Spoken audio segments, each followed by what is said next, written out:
بسم اللہ الرحمن الرحیم۔ قرآن تمہارے لیے یہی ہدایت لے کر آیا ہے،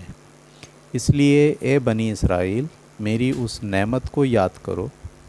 جو میں نے تم پر کی تھی، اور میرے عہد کو پورا کرو۔ میں تمہارے عہد کو پورا کروں گا، اور مجھ ہی سے ڈرتے رہو، اور اس قرآن پر ایمان لاؤ جو میں نے اس چیز کی تصدیق میں اتارا ہے جو تمہارے پاس موجود ہے، اور سب سے پہلے تم ہی اس کے منکر نہ بن جاؤ، اور تھوڑی قیمت کے عوض میری آیتیں نہ بیچو، اور میرے ہی غضب سے بچو، اور حق کو باطل میں نہ ملاؤ، اور نہ جانتے بوجھتے حق کو چھپانے کی کوشش کرو، اور نماز کا اہتمام کرو، اور زکوٰۃ ادا کرو، اور ان جھکنے والوں کے ساتھ تم بھی خدا کے حضور میں جھک جاؤ۔ کیا تم لوگوں کو نیکی کی تلقین کرتے ہو اور اپنے آپ کو بھول جاتے ہو؟ درا حال یہ کہ تم کتاب الہی کی تلاوت کرتے ہو، پھر کیا تم سمجھتے نہیں ہو؟ اور اس راہ پر چلنے کے لیے صبر اور نماز سے مدد چاہو، اور اس میں شبہ نہیں کہ یہ سب بہت بھاری ہے، مگر ان کے لیے بھاری نہیں جو خدا سے ڈرنے والے ہیں، جنہیں خیال ہے کہ انہیں اپنے پروردگار سے ملنا ہے اور ایک دن اسی کی طرف پلٹ کر جانا ہے۔ اے بنی اسرائیل میری اس نعمت کو یاد کرو جو میں نے تم پر کی تھی، اور اس بات کو کہ میں نے تمہیں دنیا پر فضیلت دی تھی، اور اس دن سے ڈرو جب کوئی کسی کے کچھ کام بھی نہ آئے گا، اور نہ اس سے کوئی سفارش قبول کی جائے گی، اور نہ اس سے کوئی معاوضہ لیا جائے گا، اور نہ لوگوں کی کوئی مدد ہی کی جائے گی۔ اور یاد کرو جب ہم نے تم کو فرعون کے لوگوں سے چھڑایا، وہ تمہیں برے عذاب چکھاتے تھے، تمہارے بیٹوں کو ذبح کر دیتے تھے، اور تمہاری عورتیں جیتی رکھتے تھے، اور تمہیں اس عذاب سے چھڑانے میں تمہارے پروردگار کی طرف سے تمہارے لیے بڑی عنایت تھی۔ اور یاد کرو جب ہم نے تمہیں ساتھ لے کر دریا چیر دیا، اور اس طرح تمہیں بچا لیا، اور تم دیکھ رہے تھے کہ فرعون کے لوگوں کو ہم نے تمہارے سامنے اسی دریا میں غرق کر دیا۔ اور یاد کرو جب ہم نے موسیٰ سے 40 راتوں کا وعدہ ٹھہرایا، پھر اس کے پیچھے تم نے وہ بچھڑا بنا لیا، اور اس وقت تم اپنی جانوں پر ظلم ڈھا رہے تھے۔ پھر اس کے بعد بھی ہم نے تمہیں معاف کر دیا، اس لیے کہ شاید تم شکر کرنے والے بن جاؤ۔ اور یاد کرو جب ہم نے موسیٰ کو کتاب یعنی حق و باطل کے لیے فرقان عطا فرمائی، اس لیے کہ اس کے ذریعے تم ہدایت حاصل کرو۔ اور یاد کرو جب موسیٰ نے اپنی قوم سے کہا، میری قوم کے لوگوں تم نے یہ بچھڑا بنا کر اپنے اوپر ظلم کیا ہے، اس لیے اب اپنے خالق کی طرف لوٹو، اور اس کے لیے اپنے ان لوگوں کو اپنے ہاتھوں سے قتل کرو۔ یہ تمہارے لیے تمہارے پیدا کرنے والے کے نزدیک بہتر ہے، چنانچہ تم نے یہ کیا تو اس نے تمہاری توبہ قبول فرمائی، بے شک وہ وہی بڑا معاف کرنے والا ہے، اس کی شفقت ابدی ہے۔ اور یاد کرو جب تم نے کہا کہ اے موسیٰ ہم تمہاری بات کا ہرگز یقین نہ کریں گے جب تک ہم خدا کو سامنے نہ دیکھ لیں، پھر تم کو کڑک نے آ لیا اور تم دیکھتے رہ گئے، پھر تمہاری اس موت کے بعد ہم نے تمہیں اٹھا کھڑا کیا، اس لیے کہ تم شکر گزار بن کر رہو، اور تم پر بدلیوں کا سایہ کیا، اور تم پر منو سلوہ اتارے۔ کھاؤ یہ پاکیزہ چیزیں جو ہم نے تمہیں دی ہیں۔ افسوس کہ جن پر یہ عنایت ہوئی انہوں نے اس کی ناقدری کی، اور اس طرح انہوں نے ہمارا کچھ نہیں بگاڑا بلکہ اپنے اوپر ہی ظلم کرتے رہے۔ اور یاد کرو جب ہم نے کہا کہ اس بستی میں داخل ہو جاؤ، پھر اس میں سے جہاں سے چاہو مزے سے کھاؤ، اور یاد رکھو کہ اس کے دروازے میں